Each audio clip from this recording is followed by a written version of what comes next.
శ్రీ మహాగణాధిపతియే నమః. శ్రీ మాత్రే నమః. నృసింహ సరస్వతి శ్రీ గురు దత్తాత్రేయాయ నమః. శ్రీపాదరాజం శరణం ప్రపంచే. శ్రీపాద చరితామృతం.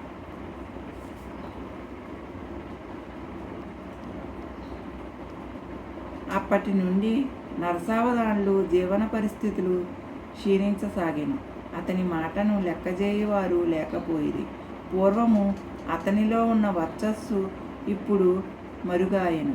పీఠికాపుర గ్రామంలో విచూసి ప్రబలెను, కలరా ప్రబలెను. అనేక మంది జనులు మరణించసాగిరి. జలదోషము వలన క్రిముల వ్యాప్తి జరుగుచుండెననియు ఇది అంటురోగముగా వ్యాప్తి చెందుచుండెననియు వైద్యులు తేల్చిరి. భయవిఫలైన జనులు ఈ మహమ్మారి నుండి తమను రక్షించవలసినదిగా జనహితార్థము శాస్త్రంలో చెప్పబడిన ఉపాయములను అన్వేషించి సత్వరమే తగు చర్యలను గైకొనవలసినదనియు బాపణ్యార్యులను ప్రార్థించిరి. బాపణ్యార్యులు అంతర్దృష్టితో అవలోకించి ఇది జలదోషము వలన కాదనియు వాయుమండలమునందలి కాలుష్యము వలన అనియు తెలుసుకునేది. శ్రీ బాపణ్యార్యులు చెప్పినది వైద్యశాస్త్ర విషయములకు వ్యతిరిక్తమనియు అందువలన ఆమోదయోగ్యము కాదనియు వైద్యులు నిర్మోహమాటముగా తేల్చిరి. జనులు గ్రామదేవతకు రకరకములైన జంతుబలులు వివిధములైన పూజలను చేయసాగిరి. తాంత్రికులు జంతుబలులను విశ్వసించెదరు. జంతుబలి చేయుట వలన ఆ జంతువులోని జీవశక్తి అనగా ప్రాణశక్తి బలవంతముగా విడుదల కాబడును. మంత్రోచ్చాటనము వలన ఆ ప్రాణశక్తి బలి ఇచ్చి వ్యక్తికి వశమగును. ప్రాణశక్తిని వృద్ధి పొందించుటకు యోగ ప్రక్రియలున్నవనియు సాత్వికారాధన పద్ధతులు అనేకములు ఉన్నవనియు గ్రామదేవతను ప్రసన్నము చేసుకొనుటకు సాత్విక పద్ధతులను అవలంబించవచ్చుననియు బాపణ్యార్యులు సెలవిచ్చిరి. అయినను జనులు జంతుబలిని ఇచ్చుట మానరైరి. శ్రీపాద వల్లభులందు వారి దివ్యలీలలందు విశ్వాసము గల కొందరు శ్రీచరణుల వారిని ఈ విషయమై అడిగిరి.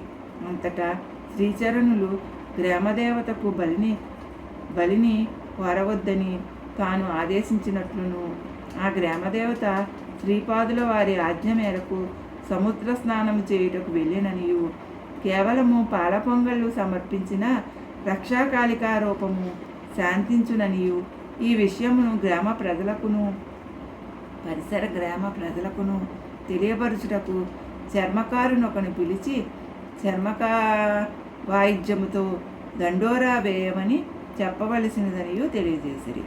దండోరా ఎవరి చేత వేయించమందురని అడగగా విసూతి సోకి రోగగ్రస్తుడైన వెంకయ్యతో నా మాటగా చెప్పమని చెప్పిరి.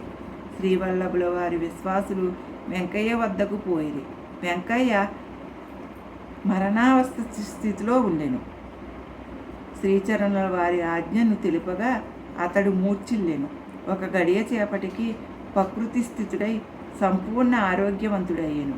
ఈ వార్త పీఠికాపురంలో బహుదా చర్చనీయాంశమయ్యెను. వెంకయ్య చేత దండోరా వేయించబడెను.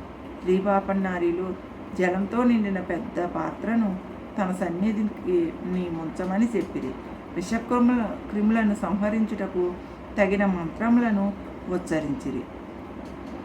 ఆ క్రిములు టపటపమని శబ్దము చేయుచు మండలము నుండి వచ్చి జలపాత్రలో పడినవి. వాయుమండములందలి కాలుష్యము హరించబడిను. విచూసి మహమ్మారి పీఠికాపురము వీడిపోయింది. శ్రీపాదుల వారి జన్మదినమైన గణేశ చతుర్థి నాడు రాజశర్మ సతీ సమేతముగా శ్రీచరణులను తీసుకుని బాపణ్యారుని ఇంటికి వెళ్ళాను.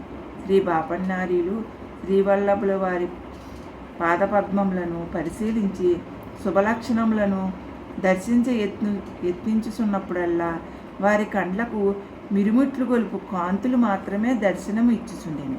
శ్రీ మహావిష్ణువునకు ఉన్న శుభలక్షణములను వారు దర్శించలేకపోయేవారు. ఇది వారికి ఆశ్చర్యకరముగా నుండెను. ఆ రోజు ఉసక్కాలమున బియ్యమును దంచిన తౌడునందు దివ్య పాదముద్రలను చూసి బాపన్నార్యులు తన కుమార్తె అయిన సుమతిని పిలిచి, అమ్మ, ఈ మార్గమున ఎవరు వెళ్ళినారని అడిగాను. అంతట సుమతి, ఇంకెవరు, నీ ముద్దుల మనవడు ఇటు వెళ్ళినాడు అని సమాధానము చెప్పాను. ఆ కాళిముద్రలు సుమారు 16 సంవత్సరముల బాలుని కాళిముద్రములుగా తోసింది. తాతగారు శ్రీవల్లభుని తన ఒడిలోనికి తీసుకుని వారి శ్రీచరణములను పరిశీలించిరి.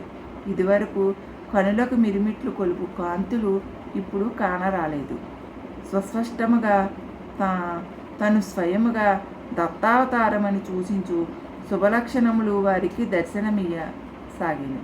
వారు శ్రీపాదుల వారి దివ్య శ్రీచరణములను ముద్దాడి, ఈ బాలుడు సాక్షాత్తు దత్తప్రభు అని నిర్ణయించుకునేను.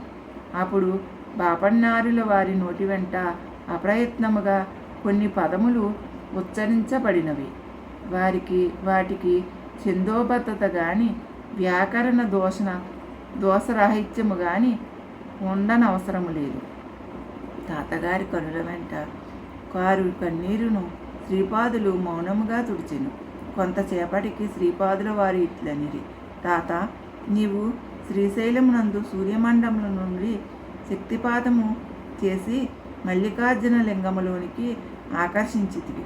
అదే సమయమున మండలము నుండి శక్తి గోకర్ణమునందలి మహాబలేశ్వరిలోనికి పాదగయా క్షేత్రములోని స్వయంభూదత్తుని లోనికి ఆకర్షింపబడినది. నేను గోకర్ణ క్షేత్రమును మరింత శక్తివంతము చేయదలిసితిని.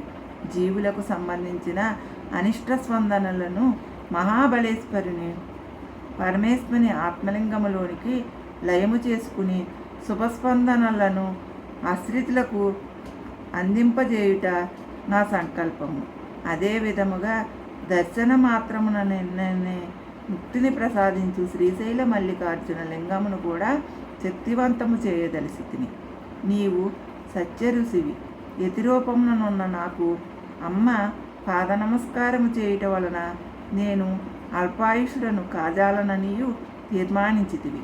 శ్రీపాద శ్రీవల్లభ రూపముననున్న నాకు అమ్మ పాద నమస్కారం చేయుట వలన నేను అల్పాయుషుడ నయ్యేదననియు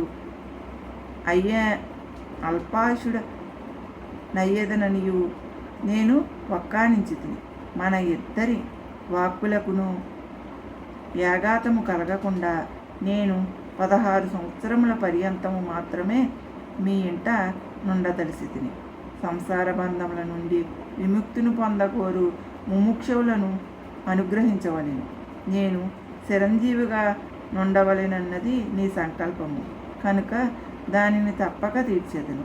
శ్రీపాద శ్రీవల్లభ నామమున వ్యవహరించు ఈ దివ్య మంగళ స్వరూపము గుప్తము గావించబడును. నృసింహ సరస్వతిగా అవతరించినను శ్రీపాద శ్రీవల్లభ రూపమున మాత్రము నిత్య సత్య రూపముగా నిలిచి ఉండును.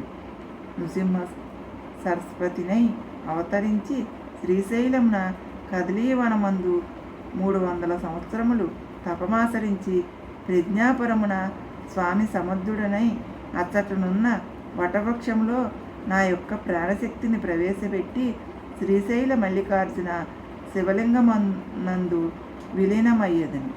శ్రీపాదరాజం శరణం ప్రపంచి. శ్రీపాదరాజం శరణం ప్రపంచి. ఓం శాంతి శాంతి శాంతి.